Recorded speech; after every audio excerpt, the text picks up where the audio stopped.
Jabatan Bapak sekarang adalah Pati. Wah, perwira tinggi. Ya. Apa itu Pak Pati itu? Pati Mabes Polri itu adalah suatu istilah bahwa saya masih aktif sebagai polisi, tapi job struktural saya tidak ada. Ya, sehingga saya ditempatkan di Mabes Polri. Ya itu bukan jabatan sebenarnya. Karena bukan jabatan, maka begitu saya duduki jabatan Pati Mabes Polri, berarti tunjangan jabatan saya juga tidak ada gitu. Ya non job begitu kan. Ya.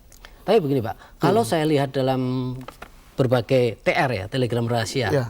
yang namanya seorang Pati Polri itu biasanya menjelang pensiun itu Pak Polri itu Pak. Ya betul, itu diberikan satu kepada orang yang mau pensiun ya kurang 1 bulan, 2 bulan atau kurang seminggu ya Pati Mabes Polri ya sambil menunggu supaya posisinya bisa diisi orang lain, atau juga bisa juga diberikan kepada orang yang menjalani hukuman. Nah, karena jabatan seseorang yang turun dari leveling jabatan ya itu adalah hukuman. Jadi dalam istilah di dunia kepolisian itu namanya mutasi yang bersifat demosi. Itu adalah hukuman, satu jenis hukumannya. Nah, jadi Bapak merasa bagaimana ini? Dimutasi, dicopot, atau demosi ini? Dengan posisi Bapak sekarang ini? Kalau saya sebagai seorang bayangkara sejati ya, saya tidak pernah menanyakan jabatan apa yang akan saya terima, posisi mana dan sebagainya. Tetapi ini mungkin orang lain yang menilai. Dan saya harap hanya jangan sampai terjadi kepada orang lain selain daripada saya. Nah, kalaupun mau terjadi, ya melalui proses yang benar. Apalagi polisi ini aparat penegak hukum ya. Karena aparat penegak hukum, maka dia harus mematuhi hukum. Kegiatan apa sebagai seorang Pati itu? Kegiatan saya sebagai seorang Pati ya saya nunggu kalau ada tugas-tugas yang diberikan pada saya. Ya, karena tidak ada tugas yang harus saya kerjakan setiap hari. Mungkin bisa Bapak jelaskan, Bapak masa aktif sebagai polisi masih berapa lama? Saya mungkin masih 3 tahunan ya. 3 tahun? 3 tahun berapa lagi. Nggak pernah menghitung saya itu kan kurang berapa gitu. Sempat terpikir nggak nanti saya akan jadi apa gitu? No, saya tidak pernah memikirkan itu. Semua jabatan, tugas, apa akan menjadi apa, ajal, rezeki itu kan Tuhan yang mengatur gitu. Ya. Meskipun Anda sudah berkali-kali ya mengatakan mengklarifikasi tidak terlibat dalam penanganan kasus KPK ya. Tapi kenapa Anda tetap dicopot? Ada alasan lain? Oh, saya tidak tahu itu. Kalau sudah sampai ke situ saya tidak tahu. Tapi kalau dikaitkan dengan KPK ya, ini supaya publik juga tahu ya pada kesempatan ini, Susno 2J itu, Kabar Eskrim itu tidak dilibatkan dalam rangka menjaga netralitas. Kemudian itu tim penyidiknya ada tim tersendiri yang gabungan dari apa, sehingga saya tidak berhak mengambil decision apapun juga di situ kan. Tapi faktanya Anda dicopot sebagai seorang Kabar Eskrim. Marah nggak? Oh tidak, mana pernah yang namanya Susno itu seorang jenderal akan marah kalau ditarik jabatannya, tidak. Jadi Pak Bonaran besok datang tidak? Tentunya kita tidak akan datang besok karena memang panggilan dari KPK belum kami terima sampai malam ini. Suratnya belum datang? Belum. Kalau tidak datang nanti mau dijemput paksa begitu gimana? Dalam pemanggilan seseorang ada aturan main menurut saya. Aturan main itu kan harus jelas yang mana yang bisa dipanggil paksa, yang mana yang tidak. Bagaimana mungkin Anggodo dengan saya hadir besok kalau memang surat panggilannya aja nggak ada. Kalau waktu Kamis lalu 31 Desember suratnya ada? Tanggal 31 Desember memang kami terima bukan panggilan, undangan dari KPK untuk memberikan klarifikasi. Undangan tersebut sudah kami jawab. Suratnya kebetulan saya tidak bawa, suratnya kami jawab pada tanggal 30 Desember kami kirimkan, karena tanggal 31 Desember itu kebetulan kantor saya sudah libur karena akhir tahun, maka suratnya kami kirimkan tanggal 30 Desember untuk memberitahukan bahwa untuk sementara Anggodo itu tidak datang karena kami masih menunggu jawaban dari pimpinan KPK, karena sebelumnya kami kirim surat kepada pimpinan KPK, apa tidak sebaiknya perkara ini dihentikan sebagaimana perkara Bibit dan Chandra sesuai dengan arahan Presiden. Presiden waktu itu kan sudah memberikan arahan bahwa perkara Bibit dan Chandra jangan dibawa ke pengadilan dengan mempertimbangkan ajas keadilan. Dalam bahasa umum, selesaikan persoalan ini di luar pengadilan secara adil. Itu kan persoalan Bibit Chandra bukan Anggodo, Pak. Begini, persoalan Bibit Chandra tidak bisa kita pisahkan dari perkara Anggoro, perkara SKRT dan perkara Anggodo sendiri menurut saya. Karena begini, membicarakan perkara Anggodo pasti akhirnya nanti bermuara kepada perkara Bibit dan Chandra. Justru itu kami membuat pertanyaan, mengirim surat baik kepada pimpinan KPK maupun kepada Presiden Republik Indonesia. Jika memang pimpinan KPK menjawab surat kami buat di situ surat tertanggal 30 Desember, jika memang pimpinan KPK tidak menghentikan kasus ini, maka kami akan menghadirkan setiap saat Anggodo jika diperlukan. Semata-mata hal ini kita lakukan adalah demi kepastian. Desakan publik untuk memberantas mafia hukum pasca penelanjangan sepak terjang Anggodo akhirnya dijawab Presiden SBY dengan membentuk Satuan Tugas Pemberantasan Mafia Hukum. Namun pembentukan Satgas itu ibarat pasukan tanpa senjata, karena tidak dibekali dengan kewenangan penindakan dalam proses pemberantasan mafia hukum. Kewenangan itu tetap berada di tangan kepolisian, kejaksaan, dan KPK. Memang tekanan diberikan kepada upaya pencegahan melalui pembangunan sistem.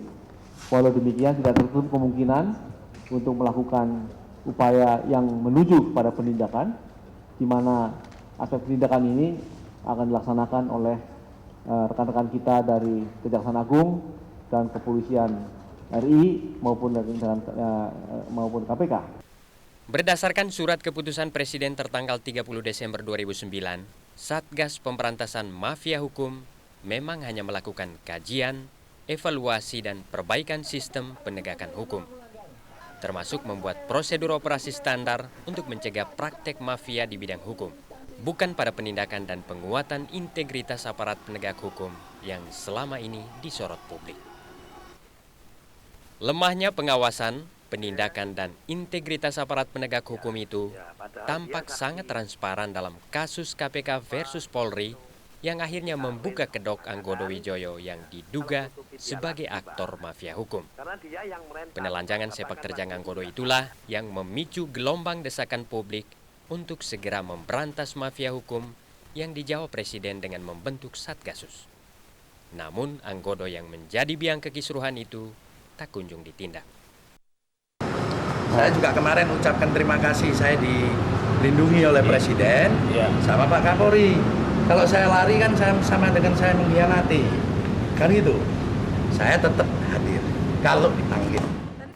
Sejauh ini Satgas Pemberantasan Mafia Hukum itu sudah mulai bergerak dengan melakukan koordinasi dengan Polri, Kejaksaan Agung dan KPK. Satgas yang dinahkodai Kuntoro Mangkusubroto ini akan bekerja selama 2 tahun ke depan. Satgas nantinya tidak hanya melakukan koordinasi, evaluasi, pemantauan, pengawasan dan koreksi terhadap aparat penegak hukum, tetapi juga menyaring masukan masyarakat terkait praktek mafia di bidang hukum. Tim Liputan Metro TV.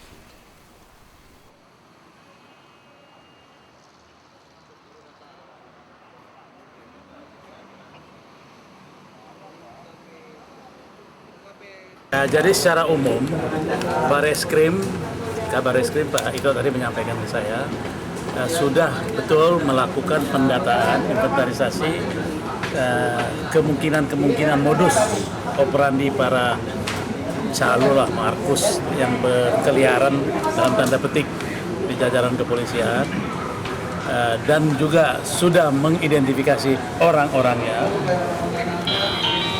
Kemudian cara kerjanya, bagaimana cara mereka melobi dan lain.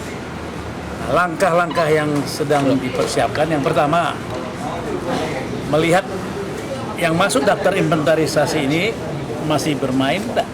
Masih bekerja enggak? Kalau masih bekerja, tangkap, proses. Ya. Kemudian kita juga melakukan penertiban kalau penyebab daripada masih berkeliarannya Markus ini karena kelemahan sistem. Sistemnya kita perbaiki.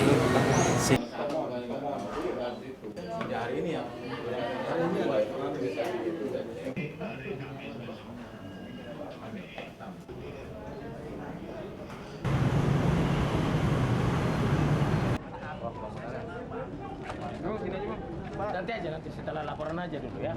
Ya, dulu laporan. Temu siapa, Pak? Awas kabel.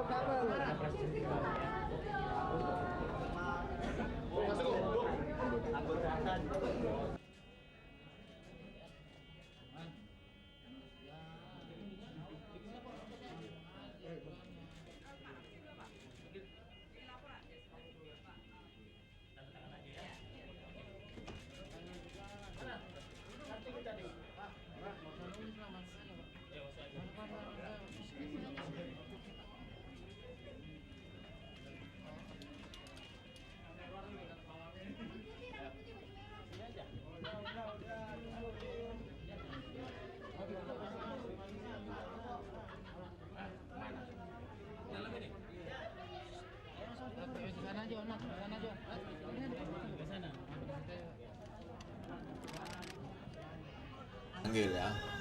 Tanggal 31 yang bersangkutan tidak hadir. Kemudian kita kirim surat lagi, panggilan lagi untuk dijadwalkan besok Kamis. Kalau tidak datang lagi, Pak. Kalau manggil lagi gimana? Ya kita masih tunggu hari Kamis lah. Besok kalau Kamis nggak datang baru pertanyaan itu tolong disampaikan ke saya, jadi saya bisa jawab. Ya sebetulnya bukan keterdesakan. Kalau itu lebih cepat, itu akan lebih efektif, dia bisa memulai bekerja. Nah, tapi kalau tidak, meskipun tidak diangkat menjadi wakil menteri, seperti Pak Ardi Maju, selama ini kan sudah membantu Menteri Keuangan. Oke, artinya nggak ada wakil menteri pun nggak apa-apa. Ya tentu akan lebih efektif.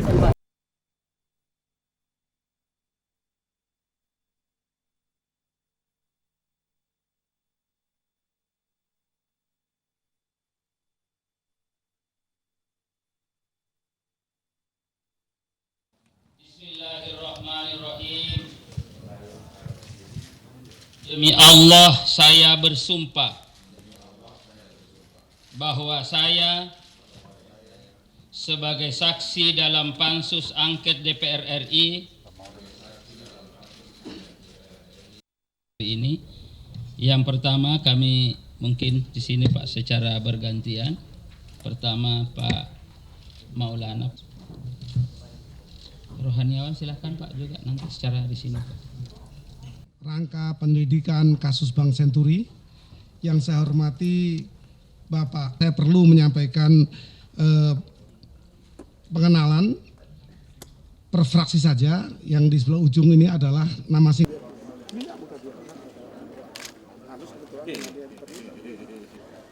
mantan Deputi Gubernur Rishet.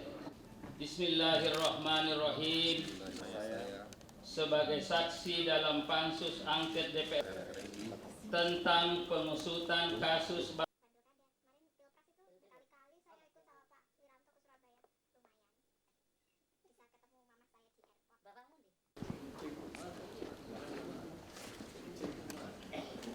ini adalah Pak Burhanuddin Abdullah. Itu sebab. Jadi ini yang muncul Anton Tarihoran ditafsirkan sebagai disposisi.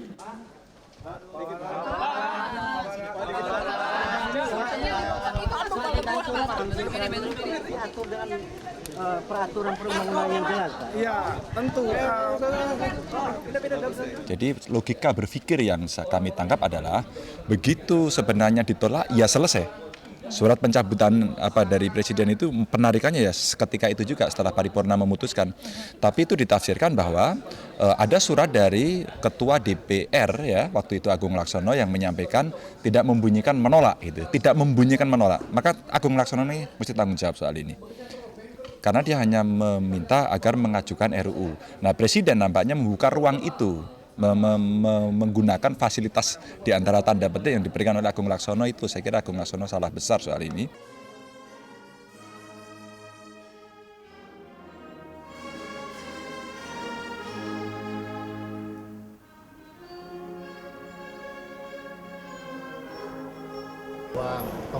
Saya dihubungi bahwa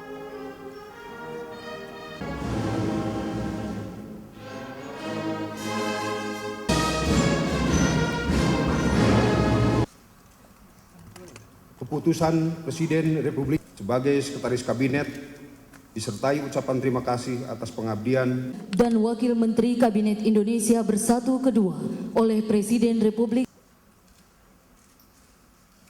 berkenaan dengan pelantikan saudara-saudara pada jabatan Sekretaris Kabinet dan Wakil Menteri Kabinet Indonesia Bersatu Kedua dengan sekuat tenaga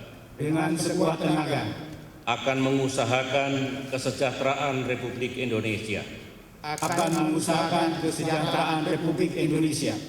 Bahwa saya akan setia kepada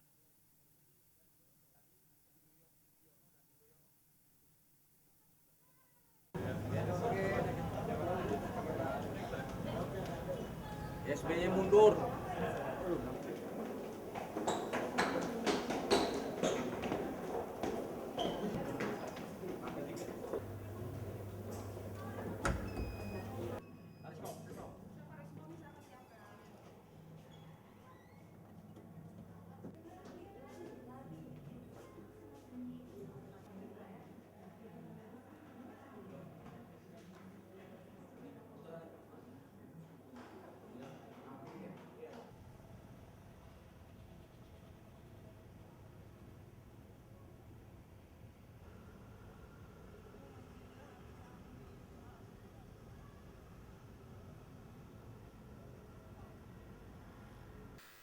Berbeda dengan pemeriksaan sebelumnya, Pansus Angket Skandal Bank Senturi memeriksa 3 mantan pejabat Bank Indonesia secara panel terkait proses merger Bank Senturi. Mereka adalah mantan Deputi Gubernur Bank Indonesia Maman Sumantri dan Maulana Ibrahim, serta mantan Direktur Pengawasan Bank Indonesia Rusli Simanjuntak. Perdebatan sempat terjadi saat anggota Pansus Melkias Mekeng bertanya kepada mantan Deputi Gubernur Bank Indonesia Maulana Ibrahim. Penyebabnya Maulana Ibrahim menjawab dengan berbelit-belit pertanyaan yang diajukan Melkias. Bukan, saya bertanya kepada Bapak, pada saat Bapak mau menulis catatan di yang tantangan ini, Bapak sudah periksa likuiditas ketiga Bank Senturi atau belum? Atau ketiga bank itu? Kalau boleh saya jawab, catatan ini memerintahkan Pak, artinya saat Bapak menulis ini kan Bapak di situ kan ada menulis kerjanya lebih cepat, lebih segala macam. Bapak sudah periksa likuiditas daripada bank itu tuh belum? Itu bukan bidang tugas saya. Pak. Saya tanya Bapak likuiditas. Ya. Likuiditas yang Bapak kan bidang likuiditas. Ya. Bapak sudah cek belum tentang likuiditas daripada bank ini sebelum Bapak menulis catatan ini? Sudah atau belum? Boleh saya jawab langsung Pak ya. Jadi begini Pak, ini kan catatan yang dibuat oleh Direktur Pengawasan Pak. Tentunya data-data ini. Ini catatan tangan Bapak. Ya. Saya mau tanya, Bapak memberikan catatan tangan ini, cek belum likuiditas daripada bank ini? Belum. Likuiditasnya kenapa Bapak tulis itu catatan? Tetapi kan di sini, mohon maaf Pak ya. Ini sesuatu yang kontradiksi Pak. Ya. Bapak tidak tahu likuiditas perusahaan ini. Kalau bank... Dengan interupsi pimpinan, saya boleh interupsi nggak? Silakan. Terima kasih Ketua. Mohon kita jangan melawan hukum alam. Lumbung Tengah sudah lapar, ini makin marah terus. Ketua. Jam. Terima kasih. Ketua, saya ingin memperjelas Ketua. Silakan lanjut. Terkait pencatutan nama dan salah kutip dalam catatan Sabar Anton Tarihoran, Maulana Ibrahim mengaku dirinya memang memberikan catatan mengenai merger Bank Senturi. Namun ia menolak menyebut catatan tersebut sebagai disposisi. Bahkan menurutnya, Sabar Anton telah memotong catatannya itu. Tim Liputan, Metro TV. Kita ini masih sahabat-sahabat 7 fraksi belum. Ini perlu saya sampaikan Pak. Saya oke-oke aja, nggak ada masalah Pak. Ya, 6 fraksi lagi belum Pak. Sedangkan masih ada 2 lagi. Jadi saya mohon boleh aja kita mengulang-ulang, tapi nyatanya jawabnya begitu saja. Ini untuk masukan bagi kita dan kepada kita semua. Coba juga. Ya nggak aja lah, yang 3 ini udahlah salah lah ini, kan begitu ceritanya. Tapi juga kita coba juga menunjuk hidung kita gitu ya. Baik. Ya sebentar pimpinan, ya ini perlu nih. Kita bicara tahun-tahun itu. Ada waktunya Anda menyampaikan pendapat internal dan eksternal. Yang ini saya cukup sudah tahu, jadi saya hentikan. Oke, tapi kalau begitu pimpinan, kita konsekuen dulu. Tetap akan 2 ini nanti kita sampai jam 4 pagi, terserah. Aku sampai seminggu kita di sini saya siap. Buktinya aku duduk terus. Iya baik. Ya jangan nanti taunya Anda nanti keluar. Saya nggak setuju. Tolong pimpinan ya. Anda tolong. saya keluar? Bukan. Saudara jangan marah-marah. Saya tidak marah. Saya tanya Anda bilang saya keluar. Apakah Anda pernah lihat sekenceng? Apa ada? Kemarin saudara udah marah saya keluar pulang. Lah. Ini saya ngomong fakta aja. Saya datang kembali. Iya udah itu pulang. Enggak. Enggak, siapa tanya sama kodok. Jangan begitu. Pimpinan tolonglah. Baik, udah lanjut. Selesai. Lanjut. Oke, jangan marah-marah, tapi kita mengaca. Sebentar. Tidak ada, sudah selesai. Jangan diktator. Udah nggak usah marah-marah kau. Aduh, marah-marah aja kerja kau profesor. Aku ini nggak profesor tapi nggak marah-marah, senyum aku. Anda jangan kurang ajar menyebut profesor. Ya, Anda jangan ngomong-ngomong kurang ajar. Kasihan 6 fraksi lain. Saudara dengar. 1 jam lebih tadi PDIP. Silakan. Udah karena itu jangan kurang ajar. Kau yang jangan kurang ajar ya. Terima kasih bos. Nggak senang lempar palu ke aku ya. Ya boleh. Ya lempar palu jangan marah-marah. Nanti di luar. Oke.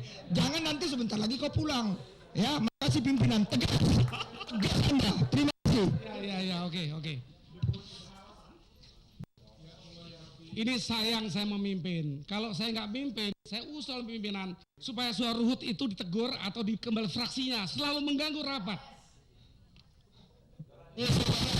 Tidak ada wewenang saudara mengatur saya. Saya Demokrat, Anda PDIP. Tapi Anda pemimpin tegas. Itu yang aku minta kok. PDIP hampir 2 jam. Yang lain Anda batasi 20 menit. Jangan mentang-mentang. Terima kasih.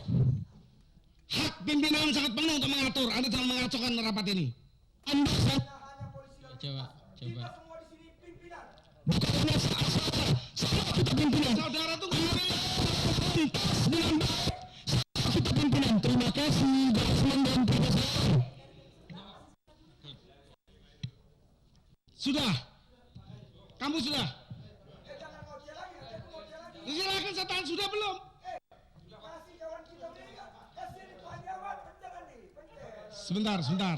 Sebentar. Yang mimpin saya, bukan Anda. Silakan.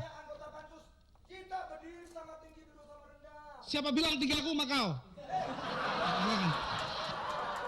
Bos, kalau begini kurang terus debat.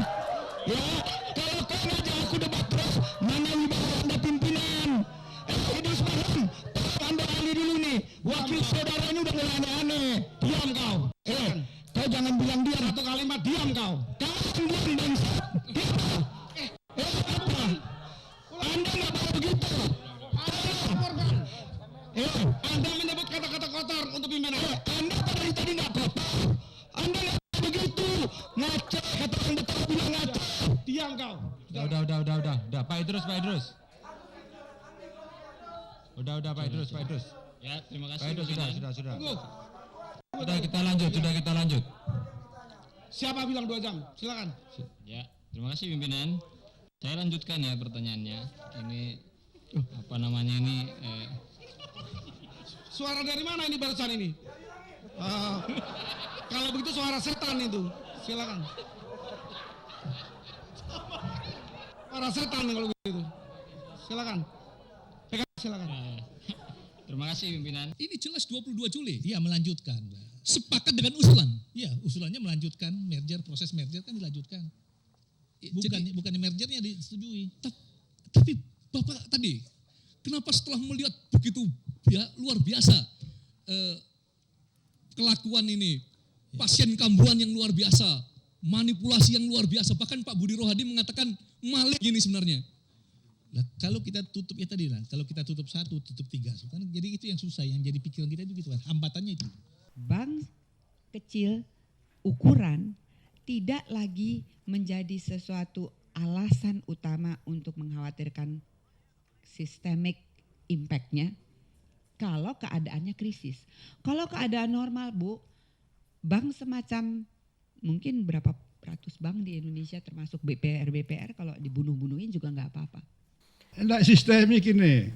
Suatu bank itu dipengaruhi oleh gejolak global internasional melalui 2 pasar. 1 pasar uang, 2 pasar devisa. Peranan Bank Senturi secuil. Dan bagaimana dia mempengaruhi menularkan penyakit itu dari bank sensur ke bank lain itu. Melalui kedua pasar ini. Bank devisa sama pasar uang antar bank. Peranan juga secuil. Data-data kami cukup lengkap, tentunya dibanding dengan mereka yang ada di luar. Yang saya sebutkan tadi, kurs kita melonjak-lonjak, cadangan devisa kita anjlok dalam waktu sangat pendek dan jumlah yang sangat besar. Ini sangat mengkhawatirkan. Lalu bank-bank stop meminjamkan satu sama lain, interbank macet. Ini adalah salah satu bukti di mana bank bisa saja ambruk setiap saat. Kemudian rumor di mana-mana Bapak, rumor bahwa bank ini mengalami masalah dan seperti ini. 2 bulan sekali dengan bank-bank sistemik. Dan jumlah bank sistemik itu ada 15. Yang 15 itu menguasai sekitar 85% dari industri perbankan. Tidak termasuk Senturi, jauh sekali.